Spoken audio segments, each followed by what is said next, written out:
bagaimana Amerika menjadi kekuatan ekonomi dunia dengan sistem keuangan petrodolar yang dipertahankan oleh kehadiran militernya di seluruh dunia.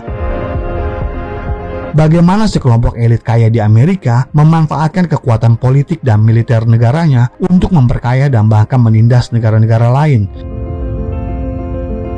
Dengan dalil demokrasi, keadilan, dan keamanan dunia, mereka dengan sengaja membangun tatanan dunia berdasarkan kepentingan egois mereka.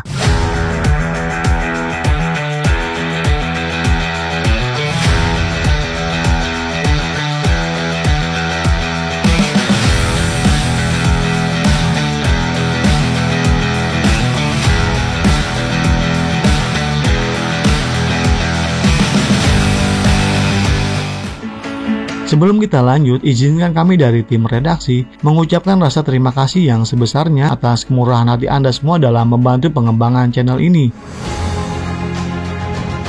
Kerajaan Inggris dulu adalah kekuatan ekonomi dominan yang tak terbantahkan pada abad ke-19, tetapi mulai kehilangan kekuatannya di awal abad ke-20, terutama setelah Perang Dunia Pertama. Kemudian, Amerika muncul sebagai negara yang tampak lebih sehat dengan jumlah emas terbanyak dibandingkan Eropa yang saat itu kelelahan akibat perang. Dan dengan pecahnya Perang Dunia Kedua, semakin memperkokoh posisi dolar mengungguli pound sterling untuk menjadi mata uang nasional yang paling berpengaruh di dunia. Few dollars went abroad in those days, while America piled up most of the world's gold at Fort Knox. Pada dasarnya, Amerika Serikat di tahun 1944 mengambil kesempatan ini dari sekutunya sendiri dan meyakinkan kepada dunia bahwa Amerika akan mengelola standar keuangan dan akan berdasarkan emas, dan Amerika akan menyimpan emas-emas semua orang dan semua mata uang nasional mereka. As I had $4.5 million of Swedish gold on board consigned to the United States, I thought it my duty that I should leave as soon as possible. Kemudian perwakilan dari 44 negara di Bretton Woods mengambil langkah untuk mencegah terulangnya kekacauan mata uang yang biasanya terjadi akibat perang. The representatives of 44 nations here in Bretton Woods are taking steps to prevent a repetition of the currency chaos which is usually followed in the wake of war. Pada bulan-bulan terakhir Perang Dunia Kedua, para pemimpin dari 44 negara berkumpul di sebuah hotel di Bretton Woods, New Hampshire untuk memilih landasan baru dalam sistem keuangan. Saat itu, seorang ekonom Inggris yang bernama John Maynard Keynes mengusulkan ide mata uang supranasional yang merupakan unit akun global yang akan dikelola oleh banyak negara. Tetapi Amerika Serikat lebih menyukai gagasan untuk dolar tetap berada di tengah-tengah terkait dengan emas dengan harga $35 per ons emas. Dikarenakan defisit perdagangan internasional masih harus diselesaikan dengan emas, Amerika yang saat itu masih menguasai sebagian besar pasokan emas dunia, ini tentu saja memberikan posisi istimewa sehubungan dengan pembayaran dan memberikan pengaruh kuat untuk mendapatkan apa yang mereka inginkan. Bretton Woods adalah sejenis metomini untuk keseluruhan sistem itu, di mana Amerika Serikat akan menjadi satu-satunya negara adidaya. Dean Marshall, the United States Secretary of State, in 1947 made a dramatic appeal to the people of Europe. Jenderal George Marshall, Sekretaris Negara Amerika pada tahun 1947, memberikan daya tarik yang dramatis bagi orang-orang Eropa untuk bekerja sama. Amerika akan menyediakan uang untuk makanan dan bahan baku dasar yang penting. Saat itu, Amerika mengeluarkan sejumlah besar kredit dan menyebarkan modal ke dunia untuk membangun kembali Eropa yang hancur akibat perang. Selanjutnya, selama beberapa dekade mendatang, dunia bergeser ke standar Bretton Woods dengan mata uang nasional dikaitkan dengan jumlah dolar yang dapat disesuaikan, di mana Amerika dipercayakan untuk menyimpan dan memiliki cukup emas untuk mendukung keseluruhan sistem. Sampai awal tahun 60-an, sistem tersebut masih bekerja cukup baik. Dolar telah menjadi alat tukar yang dominan di dunia untuk penyelesaian masalah keuangan internasional, termasuk didukung oleh janji untuk dibayarkan dengan emas. Every dollar we want a foreign country to spend on American goods has to come first from Americans themselves, either as payment for imported goods and services, as overseas investments, or as government aid. So now we're importing more.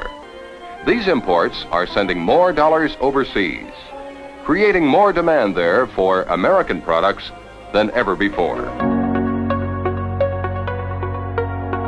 Amerika saat itu telah menjadi negara kreditur terbesar dan kekuatan besar ekonomi dunia. Namun, setelah tragedi pembunuhan Presiden Kennedy, Amerika mengubah arah kebijakan untuk pengeluaran besar dalam program sosial dan militer. Will you join in the battle to build the great society? Pada tahun 1960-an, dunia mulai mempertanyakan kemampuan Amerika Serikat untuk mempertahankan kaitan emas pada $35 per ons emas. Karena dengan pengeluaran perang yang sangat besar untuk Vietnam dan juga untuk program masyarakat hebat, dan hal ini dikenal dunia sebagai senjata dan mentega. Dan tidak jelas bagi dunia apakah Amerika dapat memenuhi janjinya atau tidak untuk dapat menukar dolarnya dengan emas kembali. In the late 1960s, U.S. public sector deficits were large enough to prompt complaints from France that Washington was exploiting its reserve currency status to collect seigniorage from America's foreign creditors by printing dollars. Des dollars, au même titre que de l'or, entraînent les Américains à s'endetter et à s'endetter gratuitement vis-à-vis de l'étranger. Pada tahun 1971, utang Amerika telah meningkat terlalu tinggi. Hanya ada $11 miliar dalam emas untuk mendukung 24 miliar dalam dolar. Dan saat itu, pemerintah Prancis menginginkan emas mereka kembali sebelum terjadi devaluasi dolar. Begitu juga dengan Inggris yang meminta Amerika Serikat untuk menyiapkan emas mereka senilai $3 miliar Amerika yang ditahan di Fort Knox untuk dapat diambil. Dalam pidato yang disiarkan televisi nasional Amerika pada tanggal 15 Agustus tahun 71, Presiden Richard Nixon mengatakan kepada rakyat Amerika bahwa Amerika tidak lagi menukarkan dolar dengan emas. Take the action necessary to defend the dollar against the speculators. I have directed Secretary Connally to suspend temporarily the convertibility of the dollar into gold. Dan sikap ini adalah reaksi atas tuntutan negara-negara di dunia untuk pengembalian emas mereka. Amerika saat itu memasuki dekade inflasi yang sangat tinggi. Nilai dolar diturunkan lebih dari 10% dan sistem Bretton Woods tidak ada lagi. Ada momen geopolitik di mana dominasi Amerika dipertanyakan dan mendapat tekanan. Pada tahun 1973, negara-negara Arab pengekspor minyak di OPEC memutuskan untuk menggandakan harga minyak dunia dan menerapkan embargo kepada Amerika Serikat. Pada tahun 1973, ketika Amerika mendukung Israel dalam perang Yom Kippur, negara-negara Arab merespon dengan menaikkan harga minyak 4 kali lipat dan mengumumkan embargo untuk Amerika Serikat. Berikut ini adalah cuplikan berita dari NBC. The Middle East war produced developments all over the world today. The oil-producing countries of the Arab world decided to use their oil as a political weapon. They will reduce oil production by 5% a month until the Israelis withdraw from occupied territories. Dalam beberapa tahun, harga satu barel minyak naik dari sebelumnya kurang dari $2 hingga mencapai hampir $12. Bagaimana menurut pendapat Anda? Silakan berikan komentarnya di kolom komentar kami. Semoga tayangan ini bermanfaat buat kita semua. Terima kasih dan sampai jumpa di episode berikutnya.